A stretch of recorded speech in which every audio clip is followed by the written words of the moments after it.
365 நாட்கள் நம்முடைய கரம் பிடித்தவர் இன்றைக்கு நம்ம கரத்தை விடாம எத்தனையோ பேர்கள் கைவிட்டுட்டாங்கல்ல. ஹலோ, எத்தனையோ பேர் கைவிட்டுட்டாங்க. இந்த உலகத்திலே வார்த்தை சொன்னால் மாறாத ஒரே ஒருவர் நம்முடைய ஆண்டவர் மாத்திரம்தான். அதை இந்த நாட்களில் நான் ரொம்ப ருசிச்சு பார்த்துட்டேன். ஹல்லேலூயா. என் வாழ்க்கையில என் ஊழியத்தில் நிறைய ருசிச்சு பார்த்துட்டேன். ஆனால் இந்த சில நாட்களே நான் நிறைய ருசிச்சு பார்த்துட்டேன். மூக்கிலே சுவாசமுள்ள மனிதர்களை நம்பாதே அப்படின்னு பைபிளில் சொல்லியிருக்க. எவ்வளவு உண்மை! வாழ்விலும் தாழ்விலும் சுகத்திலும் துக்கத்திலும் நன்மையிலும் தீமையிலும் வியாதியிலும் ஆரோக்கியத்திலும் நான் உன்னை விட்டு விலக மாட்டேன் என்று வாக்களித்த மனைவிகள் கூட பிரிந்து போகிறார்கள். புருஷர்கள் கூட கைவிட்டு போகிறார்கள். பெற்ற தாய் கூட தன் பிள்ளையை குப்பத்தொட்டியிலே வீசி எறிகிற காலத்திலே உன்னையும் என்னையும் கைவிடாமல் இதுவரையிலும் அவர் கொண்டு வந்தார். தமிழை சொல்லுவோம், நாம் என்ன தவம் செய்தோம். ஹல்லேலூயா. என்ன நாம் என்னங்க, நீங்களும் நானும் என்ன? ஆண்டவருடைய பார்வைக்கு நாம் என்ன? இங்க ஜெபமா? ஏன் ஜெபமா? நம்முடைய பரிசுத்தமா? இல்ல நம்முடைய ஆராதனையா? இல்ல நம்ம அள்ளி அள்ளி ஆண்டவருக்கு கொடுக்கிற காணிக்கை தசமபாகமா?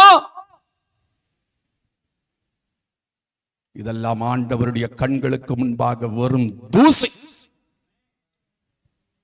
அவர் கிருபை என்னை தாங்கினது. அவர் கிருபை என்னை தாங்கினது. பக்தன் சொல்லுகிறார், ஆண்டவரே, நான் நிற்பதும் நிர்மூலமாகாமல் இருப்பதும் உம் கிருபை. ஹல்லேலூயா. அவர் நல்லவர். அவரை போல ஒரு நல்லவர் உலகத்தில் யாருமே இல்லை. நம்ம உலகத்தில் நிறைய பேரை கை சுண்டி சொல்லலாம், இவங்க ரொம்ப நல்லவங்க அப்படின்னு. ஆனால் யாரு நல்லவங்கன்னு நம்ம சொல்றோமோ அவங்க தான் நமக்கு வினையா மாறுவாங்க. அதில் எழுதி வச்சுக்கோங்க. ஹல்லேலூயா. எப்பவுமே நல்லவங்களை சிலவங்களுக்கு கெட்டவங்களாத்தான் தோணும். ஆதாமுக்கும் ஏவாளுக்கும் லூசிபரை நல்லவன் என்று தோன்றினானா கெட்டவன் என்று தோன்றினானா? சொல்லுங்க, சத்தமா சொல்லுங்க. ஆண்டவர அவர் எங்களை அம்போது விட்டுட்டு போறாரு. எப்போது ஒரு வாட்டி சாயந்தரம் வெயில் போகும்போதுதான் வராரு. ஆனா இவர் எங்க கூடவே யாரு? அதனால அவர் வெளியே, நான் 21 நாள் உபவாசம் போட்டு கத்தி கத்தி கத்தி கத்தி பேசினோம். என்ன பேசுறேன் ஞாபகம் இருக்கா? 21 நாள் ஃபாஸ்டிங் மறக்க முடியுமா? என்ன பேசுறேன் ஞாபகம் இருக்கா? ஏதேன் தோட்டத்தின் வாசலிலே வலு சர்ப்பம் என்ன செய்யுது? வா வா வான்னு கூப்பிடுது. அவனுக்கு என்ன வேணும்? உன்னை ஏதேன் தோட்டத்திலிருந்து வெளியேற்றணும். 21 நாள் கத்தி கத்தி பட்டினி கிடந்து பேசுறேனா? ஆனா ஆதாம் ஏவாளுக்கு என்ன நல்லதுன்னு தோணிச்சு? லூசிபர் வார்த்தை தான் நல்லது என்று தோன்றினது. அவன் வார்த்தை கேட்டா நாங்க கடவுளை போல அமைதியாயிட்டீங்க. நல்லவங்களை சில நேரம் கெட்டவங்களா தோணலாம். ஆனா கடைசியில அந்த கெட்டவங்க தான் வந்து நிப்பாங்க. ஆமென் சொல்ல மாட்டீங்க, அல்லேலூயா சொல்ல மாட்டீங்க. உங்ககிட்ட எல்லாம் தசம பாகம் காணிக்க கேட்டு கேட்டு வாங்குற மாதிரி ஸ்தோத்திரம் ஆமை எல்லாம் கேட்டு கேட்டு வாங்கணும். உணர்வுள்ளவர்களாயிருங்கள், ஆவியுள்ளவர்களாயிருங்கள். நன்மை தீமை எது என்று, உண்மை பொய் எது என்று உணர்வுள்ளவர்களாயிருங்கள். புது வருஷத்திலே ஆகிலும் இந்த வருஷத்துல இந்த குப்பையெல்லாம் நான் கொட்டலைன்னா அடுத்த வருஷம் அந்த குப்பையை சுமந்துட்டு நான் வர முடியாது. அதனால இன்னைக்கு இந்த குப்பையெல்லாம் கொட்டணும். 2024 ஆண்டு ஆண்டவர் கொடுத்தா இந்த குப்பையெல்லாம் சுமந்துட்டு அங்க வர எனக்கு விருப்பம் இல்ல.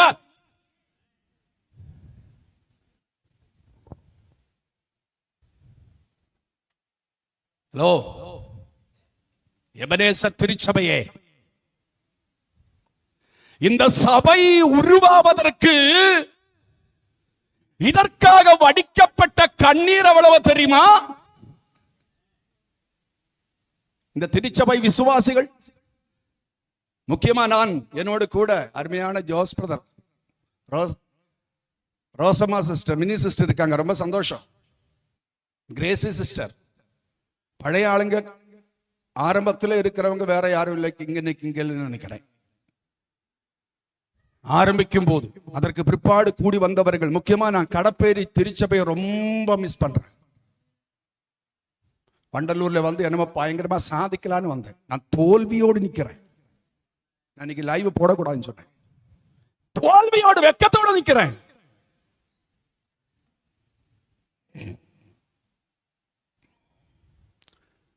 சபையை குறித்து ஒரு பக்தி வைராக்கியம் வேண்டாமா?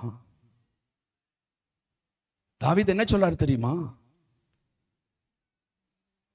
ஆண்டவருடைய ஆலயத்தை குறித்து உள்ள பக்தி வைராக்கியம் என்ன?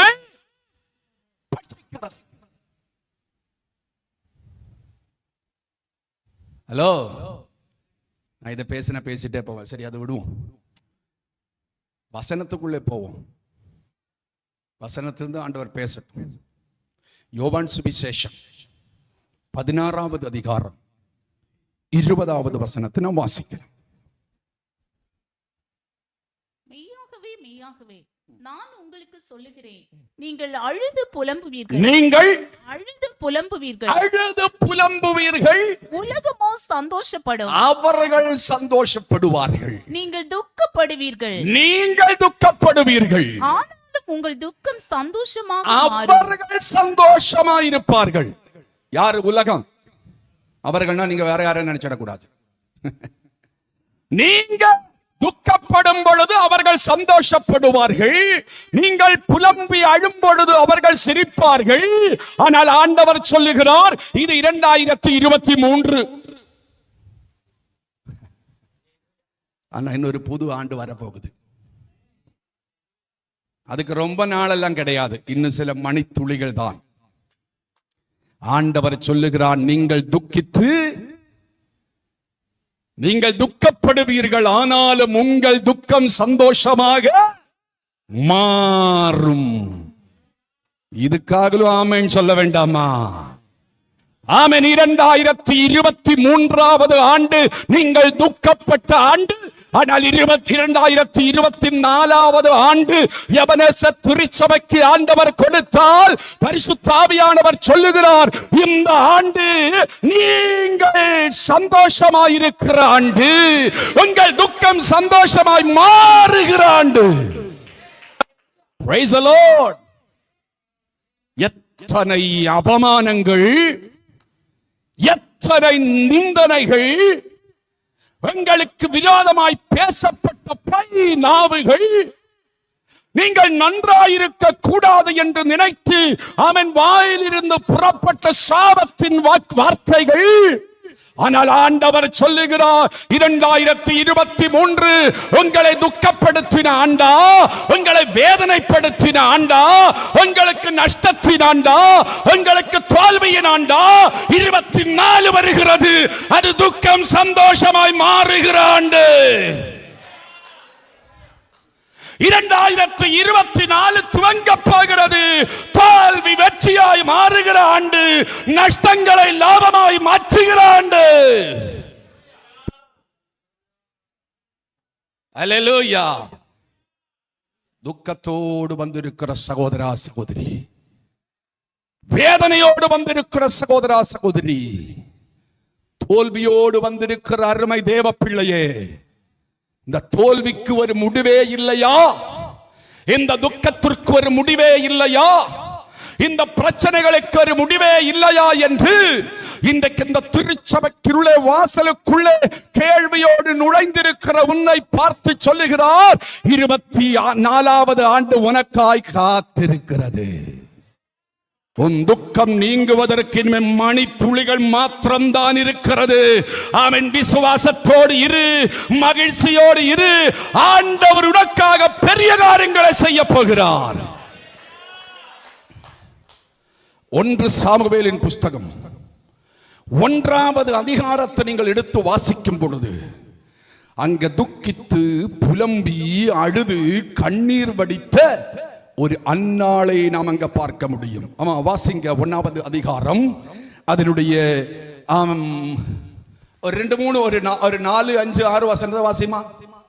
அங்கே எல்கானா பலியிடும் நாளிலே அவன் தன் மனைவியாகிய பெனின்னாளுக்கும் அவளுடைய எல்லா குமாரருக்கும் குமாரத்திகளுக்கு பங்கு போட்டு கொடுப்பான். அன்னாளை சிநேகித்தபடியினால் அவளுக்கு இரட்டிப்பான பங்கு கொடுப்பான். அன்னாளை சிநேகித்தபடியினால் அவளுக்கு இரட்டிப்பான பங்கை எல்கானா கொடுத்தான்.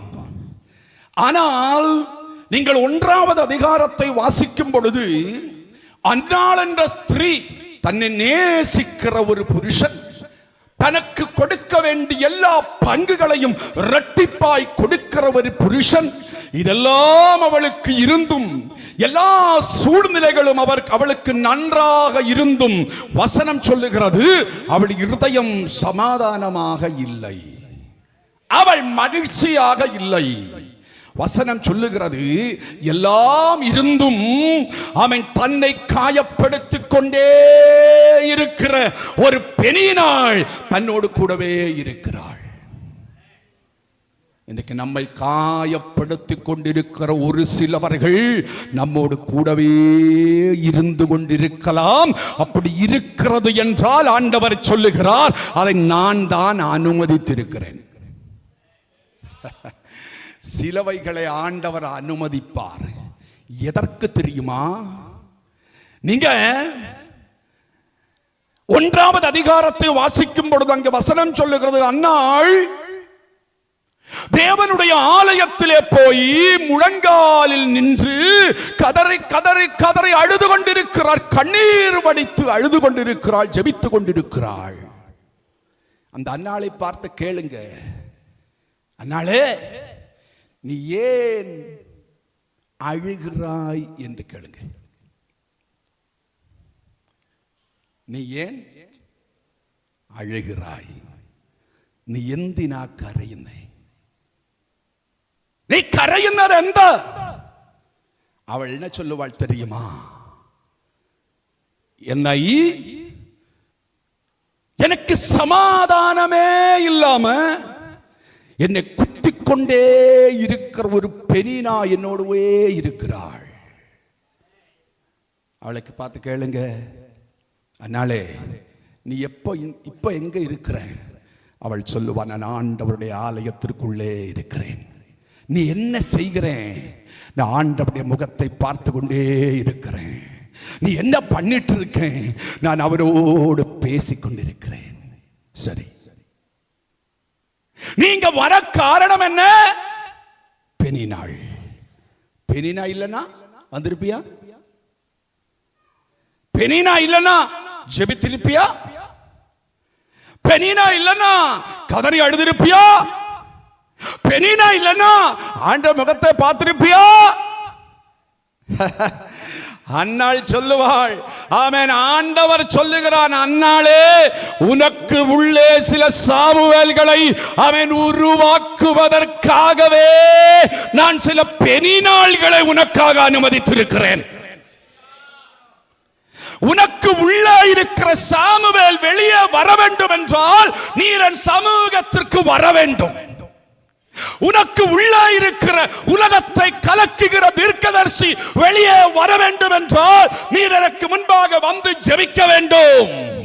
ஆனா உனக்கு பெனினா இல்லனா நீ எனக்கு முன்னால வரமாட்ட, உனக்கு பெனினா இல்லனா நீ ஜெபிக்க மாட்ட, உனக்கு பெனினால் இல்லனா இல்லை என்றால் அவன் சாமுவேல் வெளியே வர முடியாது. அப்படின்னா இப்போ நீங்க என்ன செய்யணும்? பெனினாளுக்கு நன்றி சொல்லணும். ஆமென் சொல்ல மாட்டீங்க. பெனினாளுக்கு கொஞ்ச நாள் தான் பெனினா.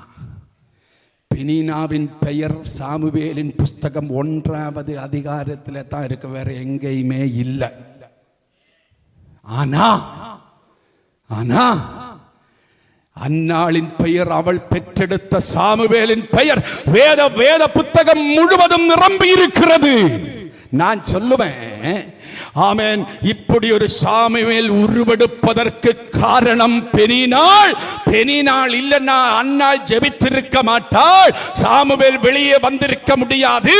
அப்படி என்றால் நான் சொல்லுவேன், சில நேரத்தில் பெனினாள்களுக்கு அனுமதிப்பது நல்லது. ஆனா எப்பவுமே பெனினாளை பிடிச்சு மடியில வச்சுட்டு இருக்கீங்க பாருங்க. பெனினாவே, நீ வந்ததுனால தான் எனக்கு சாமுவேல் வந்துச்சு, இன்று நீ இங்கே இரு, நீ இருந்தா ஆண்டவர் சொல்றாரு, பெனினாலே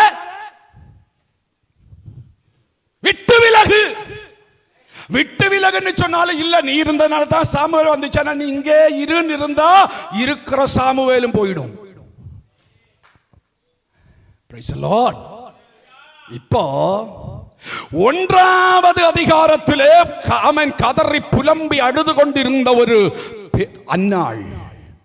ஆனா 2ஆவது அதிகாரம் 1ஆம் அதிகாரம் 10ஆம் வசனம் வாசிக்கிறோம், அங்கங்க தொட்டு தான் போகணும். அவள் போய் மனக்கசந்து மிகவும் அழுது கர்த்தரை நோக்கி விண்ணப்பம் அழுது புலம்பி கதறி கர்த்தரை நோக்கி விண்ணப்பம் பண்ணுகிற ஒரு அன்னாள். 2ஆம் அதிகாரம் 1ஆம் வசனம் வாசிமா. அப்பொழுது அன்னாள் ஜெபம் பண்ணி, என் இருதயம் கர்த்தருக்குள் களிகூறுகிறது. என்னது? என் இருதயம் கர்த்தருக்குள் களிகூறுகிறது. சத்தமா சொல்லுங்க, எல்லாரும் சேர்ந்து அந்த வசனத்தை வாசிங்க சத்தமா. என் இருதயம் கர்த்தருக்குள் களிகூர்ந்து மகிழ்கிறது. 1ஆவது அதிகாரத்துல என்ன பண்ண?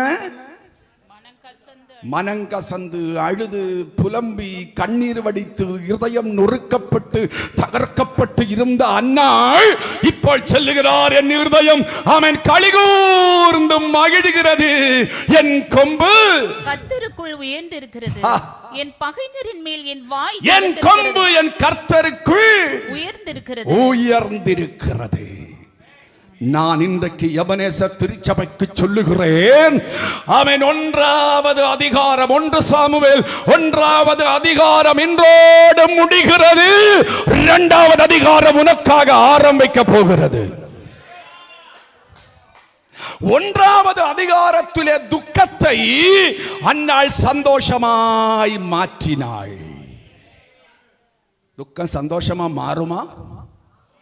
கண்ணீர் மகிழ்ச்சியா மாறுமா? தோல்வி வெற்றியாய் மாறுமா? நஷ்டம் லாபமாய் மாறுமா? மாறுமான்னு கேளுங்க பக்கத்தில் இருக்கிறவங்களை பார்த்து. நாறுமான்னு இல்ல, மாறுமான்னு. மாறும் மாறும் மாறும். தோல்வி வெற்றியாய் மாறும். உன்னை நிந்தித்தவர்களுடைய சந்ததிகள் உன் கால் பிடித்து வணங்கிக் கொண்டு வருவார்கள் என்ற தீர்க்க தரிசனம் இந்த ஆண்டிலே நிறைவேறும். உன்னை காயப்படுத்தினவர்கள் உன்னை தேடி வந்து என்னை மன்னித்து விடு என்று கதறுகிற அவன் நாட்கள் உன்னை தேடி வரும் இந்த ஆண்டிலே. எப்படி எப்படி துக்கம் சந்தோஷமாய் மாறும்? நான் இன்றைக்கு உங்களுக்கு சொல்லுகிறேன், உங்கள் துக்கத்தை நான் சந்தோஷமா மாற்ற முடியாது, உங்கள் துக்கத்தை நீங்க சந்தோஷமா மாற்ற முடியும். உங்கள் துக்கத்தை, ஏன் துக்கத்தை நான் சந்தோஷமாய் மாற்ற முடியும், என் தோல்வியை நான் வெற்றியாய் மாற்ற முடியும், ஆமென், என் தாழ்வை நான் உயர்வாக மாற்ற முடியும், என் நஷ்டத்தை நான் லாபமாக மாற்ற முடியும். ஆமென் சொல்லுங்க.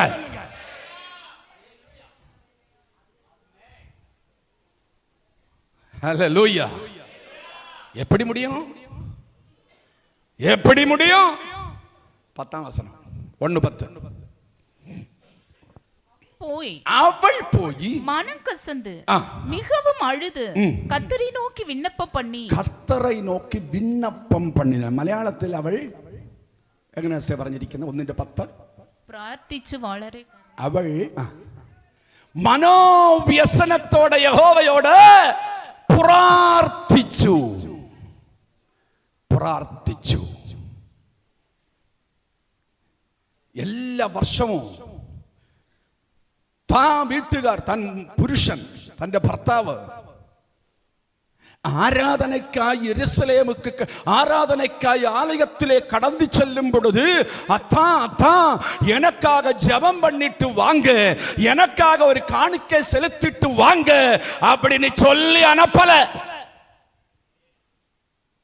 நம்ம என்ன பண்ணுவோம்? ஏதாவது ஒரு பிரச்சனைனா உடனே மொபைல் எடுக்கிறது, ப்ளீஸ் ப்ரேயர் ஃபார் மீ அப்படின்னு பண்ணிட்டு ஒரே தட்டு எல்லாருக்கும் போயிடும். அப்புறம் இது அனுப்பிட்டு நாம என்ன பண்றது? நல்லா நல்லா சாப்பிட்டுட்டு படுத்து தூங்குறது. ஏன்னா எல்லாரும் எனக்காக அப்படின்னு நினைச்சிட்டு இருக்கீங்க. வேற வேலை இல்லையா உங்களுக்கு? அது இல்ல. இன்னைக்கு 1000 ரூபாய் கொடுத்தா உங்களுக்காக ஜெபிக்கிறதுக்கு 24 மணி நேரமும் நாங்கள் உங்களுக்காக ஜெபிப்போம் என்று டவரா கட்டி வச்சிருக்காங்க. பிரேயர் டவர், அந்த டவர், இந்த டவர். ஆமே, இவங்களுக்கெல்லாம் காசு மாசம் அனுப்பிட்டு நம்ம நினைச்சிட்டு இருக்கோம் எங்களுக்காக அவங்க ஊக்கமா ஜெபம் பண்ணி. எங்க அவங்களுக்கு டைம்? ஆளுக்கு 1000 ரூபாய் அனுப்பி கொடுத்தா மாசம் வர்ற கோடிக்கணக்கான காசுக்கு அக்கவுண்ட் எழுதுறது, ஆமென், இது என்னது அக்கவுண்ட் ஒப்புவிக்கிறது, இதுக்கு கூட அவங்களுக்கு டைம் இருக்காது. உங்களுக்காக ஜெபிக்க எங்க நேரம்?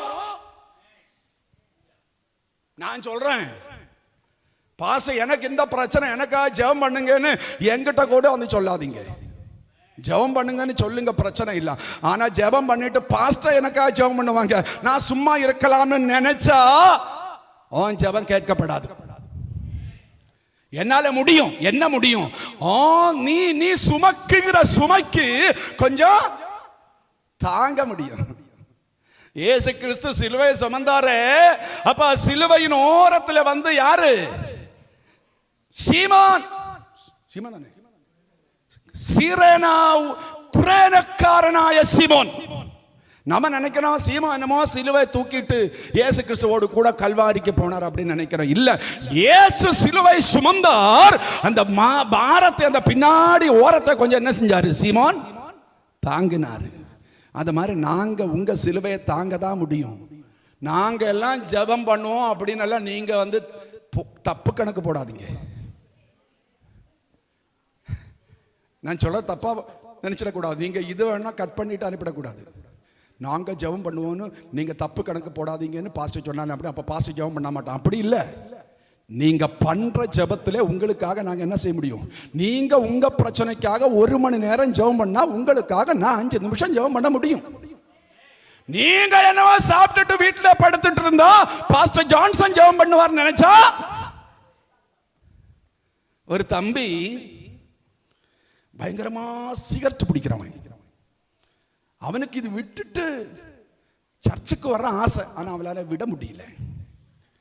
பாஸ்டர் கிட்ட சொன்னா, பாஸ்டர் எனக்கு சர்ச்சுக்கு வர ஆசையா தான் இருக்கு, ஆனா இந்த சிகரெட் பிடிக்கிறது என்னால விடவே முடியல. அதனால தயவு செய்து பாஸ்டர் இந்த கெட்ட பழக்கத்தை விடுறதுக்காக கொஞ்சம் எனக்காக ஜெபம் பண்ணுங்க. 10 வருஷத்துக்கு அப்புறம் ஒரு சகோதரனை பார்த்தா, இத்தனை நாளா நீ சிகரெட் பிடிக்கிறது விடலையா? இல்ல, என்னால விட முடியல. ஏன்டா விட முடியல? நான் அந்த பாஸ்டர் கிட்ட ஜெபம் பண்ண சொன்னேன், அவர் இதுவரைக்கும் ஒழுங்கா ஜெபம் பண்ணல. அதனால தான் இன்னைக்கும். அதனால இப்படிப்பட்ட கேசுகளுக்கெல்லாம் நாங்க ஜெபம் பண்ண மாட்டோம். ஹல்லேலூயா. அன்னாள் என்ன செய்தாள்? அன்னாள் ஜெபம் எல்கானாவிடத்திலே கொடுக்கவில்லை. அன்னாள் ஜெபம் யாரிடத்துல? பெனினா எங்கம்மா? வர்றாங்களா, இருக்காங்களா, இங்கே தான் இருக்காங்களா, இல்லை ஊருக்கு எதாவது போயிட்டாங்களா? பெண்ணினா கூப்பிடும்போது அந்த அம்மாவை காணுமேன்னு யோசிக்கிறேன். பெண்ணினா நீ போறிய, எனக்காக கொஞ்சம் ஜெபம் பண்ணுமான்னு பெண்ணினா கிட்டேன்னு சொல்லல. பெண்ணினாவே நம்ப கூடாது. ஏமா வம்புக்கு எடுத்து விட்டாதீமா, நான் நம்ம பெண்ணினாவே சொல்லல, பைபிள்ல சொல்றேன். அப்புறம் சர்ச்சுக்குள்ள போய் அங்க ஒருத்தர் உட்கார்ந்து இருக்காரு. யாரு? ஏலி ஆசாரியன், pastor, senior pastor. Senior pastor போய், அப்பா எனக்கு இப்படி ஒரு பிரச்சனை இருக்கு, எனக்காக ஜெபம் பண்ணுங்கன்னு அன்னாள் யார் இடத்துல? ஏலி இடத்துல சொல்லல. வசனம் சொல்லுகிறது, அவள் தன் பிரச்சனைக்காய் ஜெபம் பண்ணினாள். அவள் துக்கத்தை அவள் சந்தோஷமாய் மாற்றினாள். நீங்கள் ஜெபித்தால் உங்கள் துக்கம் சந்தோஷமாய் மாறும். 2024 ஆண்டு ஜெபித்து தோல்வியை வெற்றியாய் மாற்றுகிற அந்நாள்களாய் எழும்புவீர்களாக. ஜெபம் தோல்வியை வெற்றியாய் மாற்றும். ஜெபம் துக்கத்தை சந்தோஷமாய் மாற்றும். ஜெயம் தாழ்ச்சியை உயர்ச்சியாய் மாற்றும். ஜெபம் அவமானத்தை மகிமையாய் மாற்றும். அல்லேலூயா. ஜெபிக்கிறவங்க கவனிக்கணும். இது எனக்கு நிறைய பேச ஆசையா தான் இருக்கு. ஜெபிக்கிறவங்க கவனிக்கணும். ஆண்டவராகிய இயேசு கிறிஸ்து யோவான் சுவிசேஷம் 11வது அதிகாரத்தில் ஜெபித்தார். 11வது அதிகாரம் அதனுடைய 41ஆம் வசனம் என்று நினைக்கிறேன். கொஞ்சம் எடுத்து வாசிமா. 41. அப்பொழுது மரித்தவன் வைக்கப்பட்ட இடத்திலிருந்து கல்லை எடுத்து போட்டார்கள். அதுக்கு முன்ன, ஆண்டவரே நீர் என் ஜெபத்தை கேட்டீர் என்று இயேசு அவளை நோக்கி, அதில்ல, பிதாவே நீர் என்ன வசனம்? என்ன வசனம்? அதே 41 கடைசி பகுதி. பிதாவே நீர் எனக்கு செவி கொடுத்தபடியினால் உம்மை ஸ்தோத்திரிக்கிறேன். அவ்வளவுதான் ஜெபம். இயேசு கிறிஸ்துவின் ஜெபம் என்ன ஜெபம்? பிதாவே என் ஜெபம். ஆண்டவர் எங்க ஜெபிச்சாரு? ஆண்டவர் எங்க ஜெபம் பண்ணாரு? ஆண்டவரே நீர் என் ஜெபத்தை கேட்டபடியால் நான் உம்மை ஸ்தோத்திரிக்கிறேன் அப்படின்னு சொல்றாரு. ஆனா ஆண்டவர் இயேசு எங்க ஜெபம் பண்ணாரு? நான் சொல்றேன் கவனிங்க. லாசரு வியாதிப்பட்டு இருந்தபொழுதே யூதர்கள் வந்து இயேசுவினிடத்திலே சொன்னார்கள், உனக்கு பிரியமாயிருக்கிறவன் வியாதிப்பட்டு இருக்கிறான். ஆனா 4 நாட்கள் ஆயிற்று, மரித்து 4 நாட்கள் ஆயிற்று, இயேசு கிறிஸ்து அங்க வரவே இல்லை. இயேசு கிறிஸ்து என்ன பண்ணிட்டு இருந்தார் தெரியுமா? நான் சொல்றேன், ஆண்டவர் எனக்கு கொடுத்த வெளிப்பாடின்படி நான் சொல்லுகிறேன். இயேசு என்ன செய்து கொண்டிருந்தார் தெரியுமா? 4 நாட்களுக்கு பிற்பாடு தான் அவன் இந்த கல்லறை அண்டையிலே கடந்து சென்று என்ன பண்ண போகிறேனோ, தான் செய்யும் அந்த கட்டளை கொடுக்கும் அந்த காரியம் வெற்றியாய் மாறுவதற்காக 4 நாட்கள் ஆண்டவர் ஜெபம் பண்ணிக்கொண்டே இருந்தார். இதுல நான் என்ன சொல்ல வருகிறேன் தெரியுமா? பகிரங்கமாய் ஜெபிக்கிற ஜெபம் சுருக்கமாக இருக்க வேண்டும். ரகசியமாக ஜெபிக்கிற ஜெபம் அதிகமாக இருக்க வேண்டும். இயேசு கிறிஸ்து ரகசியமாய் அவன் மணிக்கணக்கா நாள் கணக்கா ஜெபித்தார், இரவும் பகலும் ஜெபித்தார். ஆனால் இயேசு கிறிஸ்து பகிரங்கமாக ஒரே ஒரு வார்த்தையிலே 2 வார்த்தையிலே ஜெபித்தார். அந்த 4 நாட்கள் ஜெபித்த அந்த ஜெபத்தினுடைய வெற்றி தான் இந்த ஒரு வார்த்தையின் ஜெபத்திற்கு பிற்பாடு வெளிப்பட்டது. இன்னைக்கு நான் சொல்றேன், நல்லா கவனிக்கணும். இனிமே தேவ சபையிலே உங்களுக்கு திருச்சபைக்காக ஜெபிக்க ஒரு ஜெப குறிப்பை கொடுத்தாலும், அவன் திருச்சபைக்குள்ளே வந்து ஜெபிக்கிற அந்த ஜெபம் வெற்றியாய் மாறுவதற்கு 1 வாரம் முழுசும் நீங்க ஜெபம் பண்ணுங்க. நான் சொல்றது விளங்குதா? நீங்க வந்து 2 நிமிஷம் தான், 1 நிமிஷம் தான் திருச்சபையிலே ஜெபிக்க போறீங்க. ஆனா அந்த 1 நிமிஷம் ஜெபம் வெற்றியாய் மாறுவதற்கு நீங்க 1 வாரம் முழுசும் தேவ சமூகத்துல ஜெபம் பண்ணுங்க. 1 வாரம் நீங்க ஜெபிக்கிற ஜெபத்தினுடைய பிரதிபலன் அவன் ஆலயத்திலே வந்து நீங்க 1 நிமிஷம் ஜெபம் பண்ணும் பொழுது திருச்சபையிலே அது வெளிப்படதான் செய்யும். எலியா தீர்க்கதரிசி கர்மேல் மலை மேலே நின்று ஒரே ஒரு சிறிய ஜெபம். என்ன ஜெபம்? ஆண்டவரே,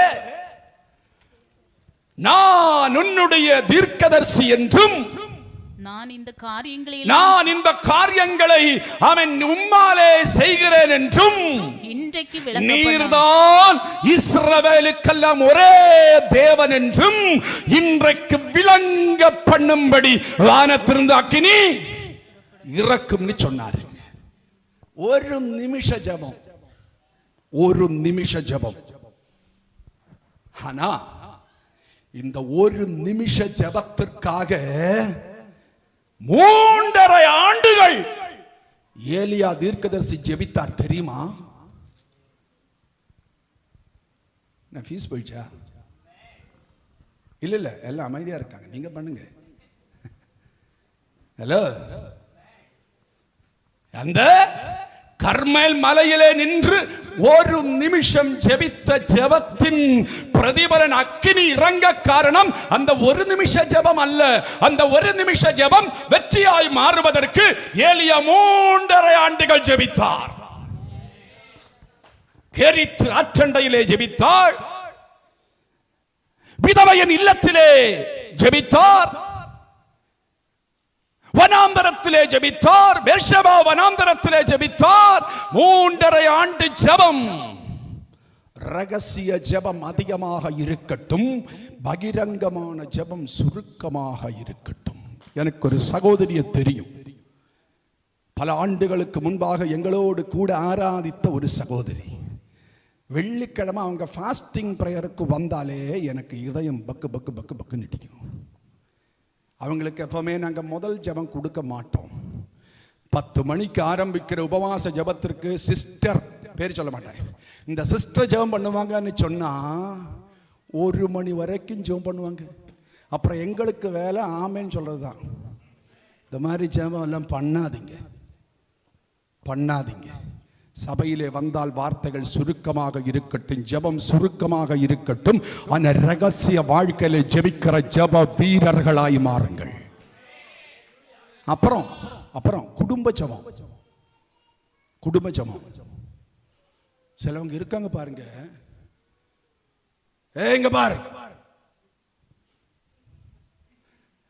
இங்க பிள்ளைங்களை எல்லாம் உட்கார வச்சுட்டு ஜெபம் பண்ண ஆரம்பிப்பாங்க பாருங்க. குடும்ப ஜெபம் பண்ண ஆரம்பிப்பாங்க பாருங்க. அமெரிக்கா, இங்கிலாந்து, இத்தாலி, கனடா, அங்க இங்கன்னு ஊரு சுத்தி வந்து பார்த்தா பிள்ளைங்க 3 ஃபிளாட்.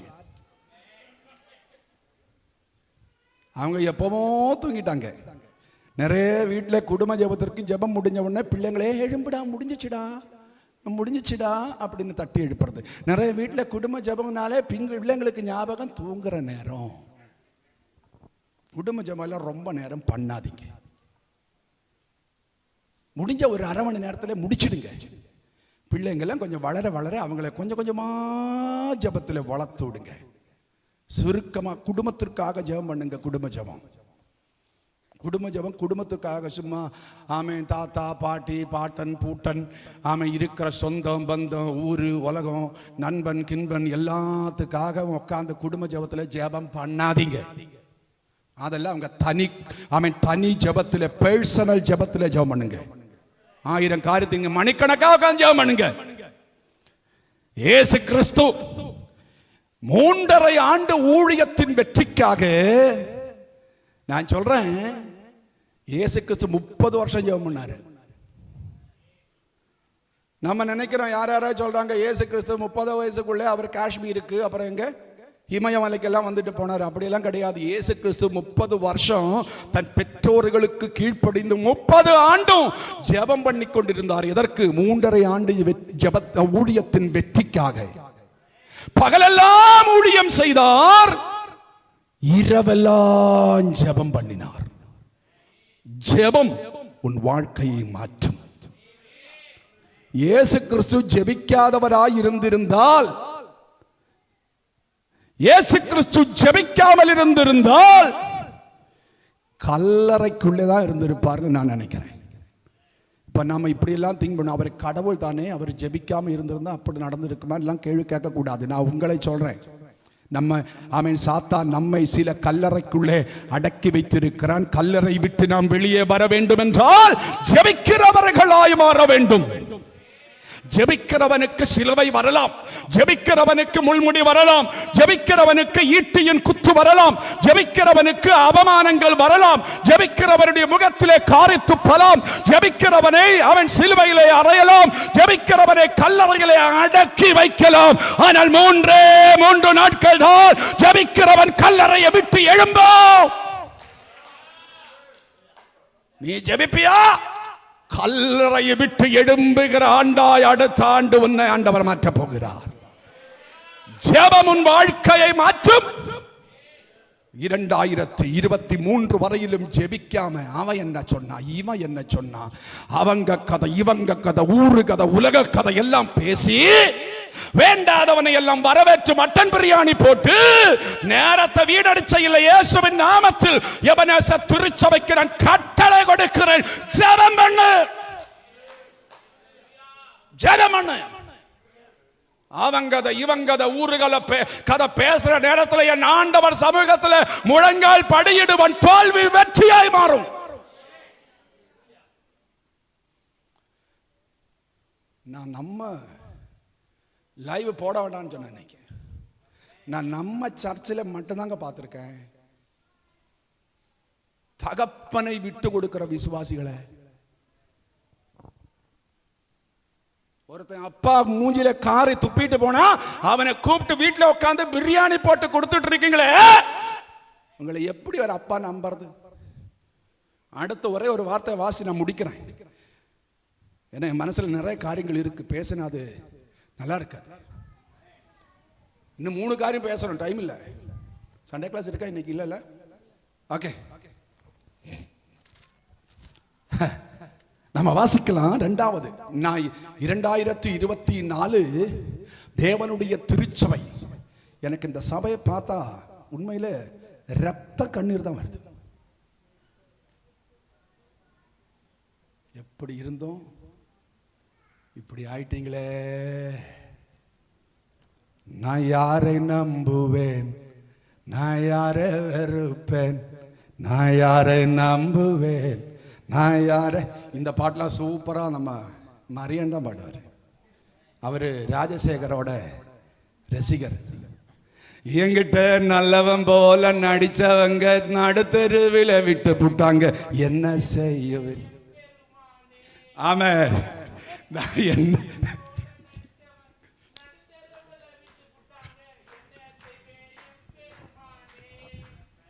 நான் யாரை நம்புவேன், நான் யாரை வெறுப்பேன், நான் யாரை நம்புவேன், நான் யாரை வெறுப்பேன். எங்கிட்ட நல்லவன் போல நடிச்சவங்க நடுத்தருவில விட்டு போட்டாங்க, என்ன செய்வேன் எம்பெருமானே, நான் என்ன செய்வேன் எம்பெருமானே. எங்கிட்ட நல்லவன் போல நடிச்சு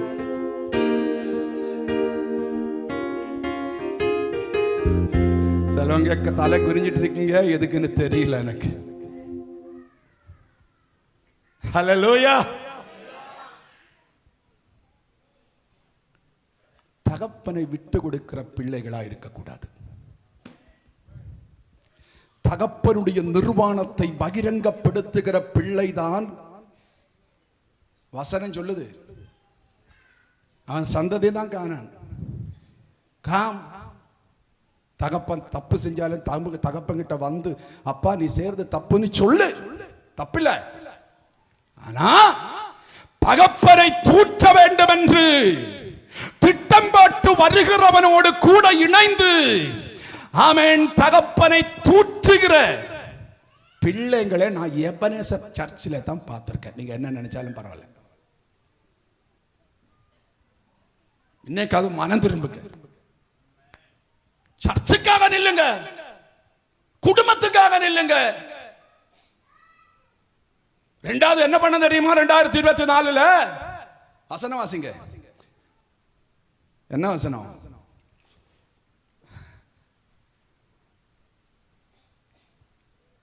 யோசுவாவின் புஸ்தகம் 7வது அதிகாரம் 6ஆம் வசனம்.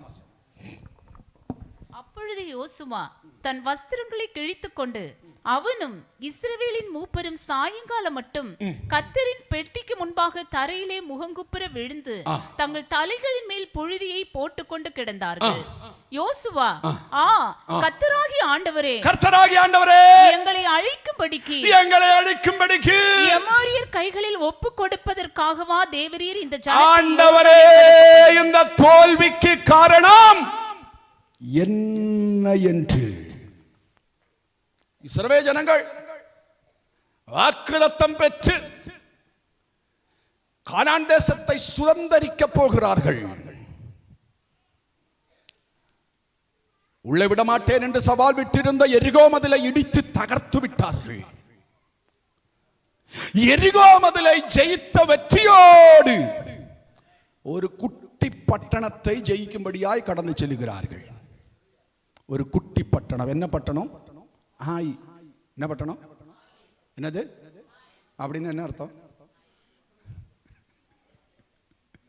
பட்டணம். நானும் வேற ஒன்றும் சொல்லல. பட்டணம். பட்டணத்திற்கு விரோதமாய் ஒரு சின்ன கூட்டம் போனாங்க. மூப்பர்கள் சொன்னார்கள், இவ்வளவு பெரிய கூட்டம் எல்லாம் தேவையில்லை, சின்ன கூட்டம் போதும்னு போனாங்க. ஆனா வசனம் சொல்லுகிறது, அவர்களிலே எத்தனை பேர் தோற்கடிக்கப்பட்டார், எத்தனை பேர் மடிந்து போனார்கள்?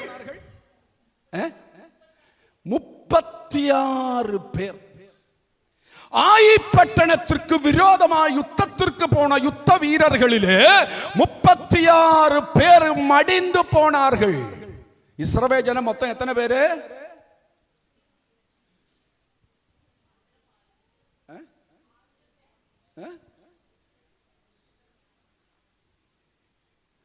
புருஷர்கள் மாத்திரம் 6 லட்சம்னா எத்தனை இருப்பாங்க?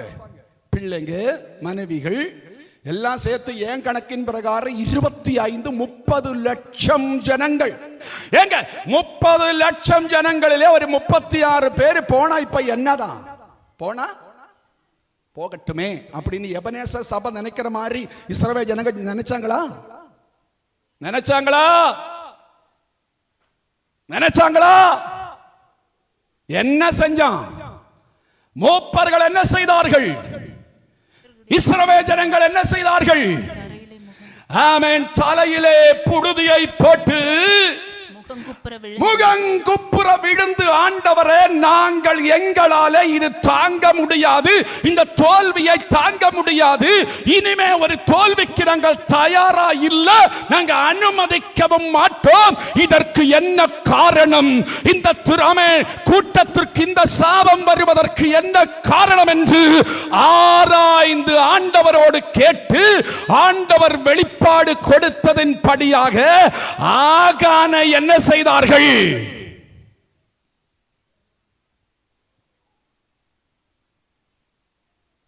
அமைதி. பரலோகத்தில் 1/2 மணி நேரம் எங்களுக்கு என்னங்க, யாரு செத்தா என்ன, யாரு போனா என்ன? 2000 விசுவாசிகளுக்காக 30 வருஷமா உபவாசம் எடுத்து ஜெபித்து கதறி புலம்பி, ஆமென், எத்தனை லட்சங்கள் செலவு செய்து, ஆமென், ஒரு தரிசனத்தோடு ஒரு ஊழியத்தை கட்டி கொண்டு வரும் பொழுது அந்த ஊழியத்தை உடைத்து சுக்குநூறாக்கி போனவனை சும்மா விடலாமா? அமைதியா இருக்கீங்களே. உன் தரிசனங்க, உன் தரிசனங்க 4 வருஷத்துக்கு முன்னே இந்த சபையை விட்டு நான் போகும்போது சிஸ்டர்ஸ் வந்து அந்த பின்னாடி லாஸ்ட் அந்த சவறு வரைக்கும் இருந்தாங்க சிஸ்டர்ஸ். பிரதர்ஸ் பாதிக்கு மேலே. இப்போ இந்த திருச்சபையை பார்த்து நான் சந்தோஷமா இருக்கிறேன்னு நினைக்கிறீங்களா? இதற்கு காரணம் யாருன்னு ஆராய வேண்டாமா? என்னவென்று கண்டுபிடிக்க வேண்டாமா? அந்த ஆகானை ஒதுக்கி வைக்க வேண்டாமா? இஸ்ரவேல் மூப்பர்களை போல ஆமென் தேவனுடைய கூட்டத்திற்காக ஆமென் தேவனுடைய திருச்சபைக்காக தாவீதை போல பக்தி வைராக்கியத்தோடு எழும்ப வேண்டாமா?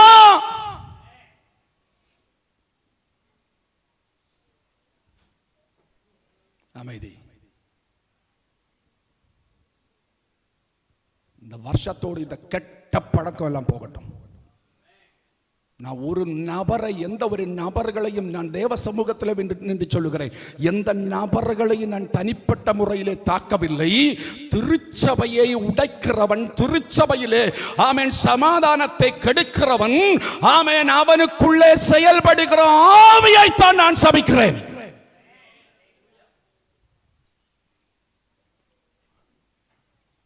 புருஷன், மனைவி, பிள்ளைகள் சந்தோஷமாய் வாழ்ந்து கொண்டிருக்கிற குடும்பத்துக்குள்ளே ஒருவன் நுழைஞ்சு இருந்த சந்தோஷத்தை கெடுத்தால், அப்படி சந்தோஷத்தை கெடுக்கிறவனை மறுபடியும் வீட்டில உட்கார வச்சு பிரியாணி சப்ளை பண்ணலாமா?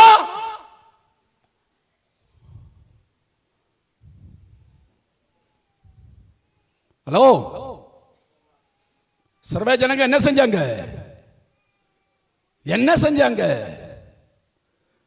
எங்கே தோல்வி என்று ஆராய்ந்து,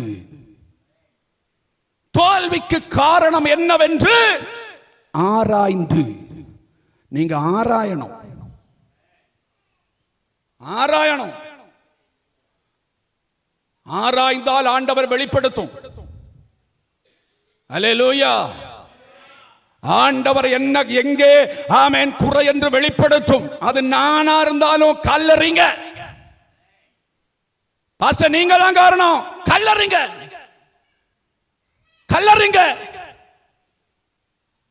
இந்த திருச்சபை உடைவதற்கு நான் காரணமா இருந்தா, தேவனுடைய சபை அவன் ஐக்கியம் கெட்டு போவதற்கு நான் காரணமா இருந்தா, இந்த சபையில என்ன தேவையில்லை. கல்லறிங்க, கொன்னுடுங்க. எரிஞ்சிட்டு தான் இருக்கீங்க. பக்தி வைராக்கியம் வேண்டாமா? திருச்சபையை குறித்து ஒரு பக்தி வைராக்கியம் வேண்டாமா? நான் என் சபையை கெடுக்கிறவனை நான் கெடுப்பேன் என்று ஆண்டவர் சொன்னார் அல்லவா?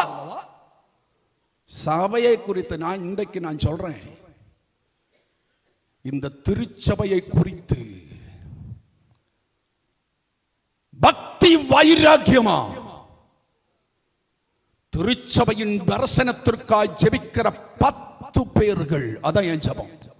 ஒரு 10 பேர்களை ஆண்டவரை 2024 ஆண்டிலே நீர் எனக்கு தாரும். ஆமென். நீர் எனக்கு கொடுத்த தரிசனத்தை நான் நிறைவேற்றி காட்டுகிறேன். உண்மையா சபைக்காய் நிற்கிற, எனக்காக வேண்டாம், திருச்சபைக்காய் நிற்கிற 10 பேர்களை, உண்மையுள்ளவர்களை தாரும் ஆண்டவரே. தரிசனத்தை நான் நிறைவேற்றுகிறேன். யாத்ராகமத்தின் புஸ்தகம் 32வது அதிகாரம். இஸ்ரவேல் ஜனங்களை வழிநடத்திக் கொண்டு வந்த மோசே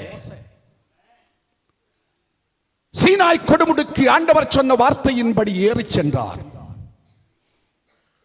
40 நாட்கள், 40 நாட்கள் முடிந்து மோசே பாளையத்திற்கு இறங்கி வரும் பொழுது அங்கு வேறு ஒரு சபை நடக்குது. என்னது?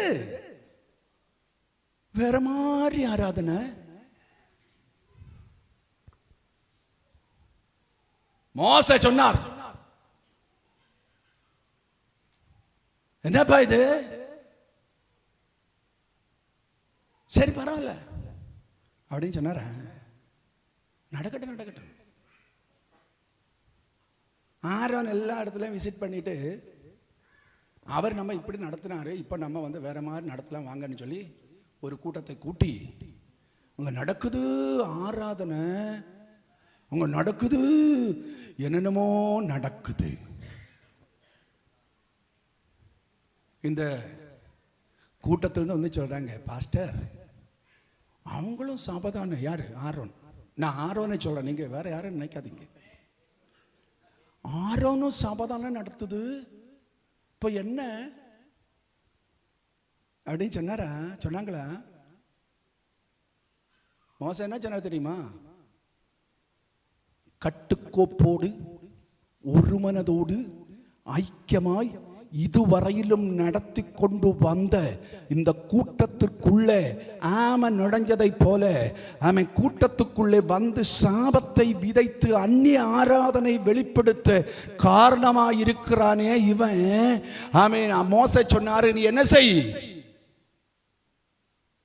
கர்த்தருடைய பட்சத்தில் இருக்கிறவன் என்கிட்ட வா அப்படின்னு சொன்னாரு. ஜனம் 12 கோத்திரம், 25 லட்சம். ஆனா மோசையோடு கூட வந்தவங்க எத்தனை பேர் தெரியுமா? 70 பேரா? இல்ல, ஒரே ஒரு கோத்திரம். 12 கோத்திரம் அங்க, ஒரு கோத்திரம் இங்க. மோசே சொன்னாரு, எடுறா பட்டயம், நுழையடா உள்ள, வெட்டு, முகம் பார்க்காம வெட்டு. ஐக்கியத்தை கெடுக்கிறவன சும்மா விடக்கூடாது, முகம் பார்க்காம வெட்டு. தயவு செய்து நான் சொல்ற இந்த பேசுற பேச்சுல நீங்க வேற மாதிரி நினைச்சிடக்கூடாது. நம்ம எல்லாம் மேலோட்ட அந்த வார்த்தையின்படி நினைக்கிறவங்க. நான் ஆவியில பேசுறேன், ஆவிக்கூறிய வெட்டு. சும்மா கத்தி எடுத்துட்டு போய் குத்துறதை சொல்லல, வன்முறையான பிரசங்கம்லாம் நான் பண்ணல. என்ன செய்? வசனம் சொல்லுது, லேவி கோத்திரம் பட்டயத்தை எடுத்து அப்பா யாரு அம்மா யாரு, சொந்தமா பந்தமா மாமாவா மச்சானா அக்காவா அண்ணனா எதுவும் பார்க்கல, வெட்டினாங்க. ஆண்டவர் சொன்னாரு, டேய் இவன் தாண்டா ஆலயத்திலே ஊழியக்காரன். யாரு? லேவி கோத்திரம். ஆண்டவர் சொன்னாரு, அவனே அபிஷேகம் பண்ணு, அவன் தான் என் ஆலயத்தில் ஊழியக்காரனா இருக்கணும். மாமா மச்சான் சொந்தம் பந்தம் உறவுகள் திருச்சபையை கெடுக்கிற, திருச்சபையின் ஆத்துமாக்களை திருடுகிற, திருச்சபைக்கு கெடுதலை உண்டாக்குகிறவர்களோடு உறவை வைக்கலாமா? ஆண்டவர் சொன்ன வெளியேற்று, ஆகானை வெளியேற்று, சாபம் நீங்கும். ஆகானை வெளியேற்று. ஹல்லேலூயா. வசனம் சொல்லுகிறது, ஆபிரகாமோடு கூட புறப்பட்ட லோத்து ஆபிரகாமை விட்டு பிரிந்த பொழுது தேவன் ஆபிரகாமோடு பேசினார். கர்த்தர் ஆலயத்தில் பேசணுமா? ஒழிக்க வேண்டியவளை ஒழிச்சு கட்டு. அது யாரா இருந்தாலும், மறுபடியும் சொல்றேன், நானா இருந்தாலும், இந்த திருச்சபைக்கு நான் இன்னைக்கு மறுபடியும் சொல்றேன், 2024வது வருஷத்துல நீங்க பிரவேசித்த உண்மையா ஆலயத்திற்காக பக்தி வைராக்கியமா நிற்கிறவர்களா உள்ள வாங்க. நெகேமியா சொல்றதே போல நான் சொல்றேன், எழும்புவோம், நாம் ஒருமித்து கட்டுவோம். இடிந்து கிடக்கிற அலங்கங்கள், தகர்க்கப்பட்டிருக்கிற வாசல்கள், நொறுங்கி கிடக்கிற அன்பு ஐக்கியம், திருச்சபையிலே ஆமென் ஸ்தோத்திரம் இருக்கிற ஆகான்கள்,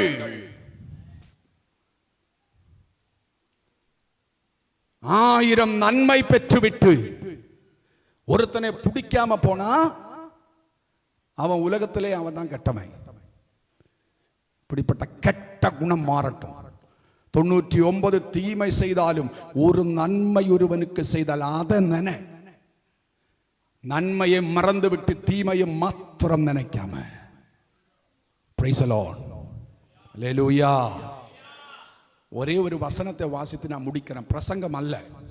அடுத்த ஒரு வசனத்தை கூட வாசிக்கலாம். 1 சாமுவேல் 1:10 வாசித்து முடிக்கிறேன். நான் இந்த சொல்லுகிற பேசுகிற காரியங்கள் 2024வது ஆண்டிலே நீங்கள் கடைபிடிக்க வேண்டிய காரியங்கள். வெற்றி வேண்டுமென்றால், துக்கம் சந்தோஷமாய் மாறணும்னா இதெல்லாம் நீங்க கடைபிடிச்சே ஆகணும். வசனத்தை வாசிக்கலாமா? அவள் போய் மனம் கசந்து மிகவும் அழுது கர்த்தரை நோக்கி விண்ணப்பம் பண்ணி, சேனைகளின் கர்த்தாவே, தேவரீர் உம்முடைய அடியாளின் சிறுமியை கண்ணோக்கி பார்த்து உம்முடைய அடியாளை மறவாமல் நினைத்தருளி உமது அடியாளுக்கு ஒரு ஆண் பிள்ளையை கொடுத்தால் அவன் உயிரோடு இருக்கும் சகல நாளும் நான் அவனை கர்த்தருக்கு ஒப்பு கொடுப்பேன். திருச்சபை இந்த 24வது ஆண்டிலே செய்ய வேண்டிய காரியம், துக்கம் சந்தோஷமாய் மாறணும்னா செய்ய வேண்டிய 3வது காரியம், சில தீர்மானங்களை எடுக்க வேண்டும். அன்னால் என்ன செய்தாள்? ஆண்டவரே, நீர் எனக்கு ஒன்றை கொடுத்தால் அதை நான் உனக்கு, ஆண்டவரே ஒரு 5 ரூபா காணிக்க போட்டுறேன் அப்படின்னு சொல்லல. ஆண்டவரே 2 கம்மல்ல ஒரு கம்மல் கைட்டு போட்டுறேன் அப்படின்னு சொல்லல.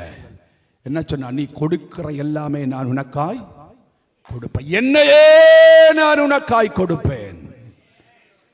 புதிய ஆண்டிலே சில புதிய தீர்மானங்கள் எடுக்க வேண்டும். அல்லேலூயா. சில புதிய திட்டங்கள் தீட்ட வேண்டும். நம்ம எல்லாம் எல்லா வருஷம் புதிய வருஷத்துல தீர்மானம் எடுப்போம். நியூ இயருக்கு தீர்மானம் எடுப்போம். அடுத்த வருஷத்துல வந்து அது ரினியூவல் பண்ணுவோம். எப்போ? 2023 வருஷத்துல நம்ம தீர்மானம் எடுத்துட்டோம். இப்போ அடுத்த வருஷம் ரினியூவல் பண்ண போறோம். ரினியூவல் டைம் வந்துச்சு. ஆனா இந்த இடைப்பட்ட நாட்களை எல்லாமே மறந்துட்டோம். இந்த வருஷத்திலே நாங்கள் தீர்மானம் எடுப்போம், அடுத்த வருஷத்திலே நாங்கள் புதுப்பிப்போம். அப்படி இல்லை. எடுத்த தீர்மானங்களை எடுங்கள், எடுத்த தீர்மானத்திலே உறுதியாயிருங்கள். 1, ஜெபிக்கிற சபையாய் எழும்பட்டும். 2, பக்தி வைராக்கியம் உள்ள சபையாய் மாறட்டும். 3, கர்த்தருக்காய் தீர்மானம் எடுக்கிற திருச்சபையாய் மாறட்டும். ஹல்லேலூயா. நம்மை கர்த்தருடைய கரத்தில் ஒப்புக் கொடுப்போம். கண்களை மூடி ஆமென் நாம் ஜெபிக்கலாம்.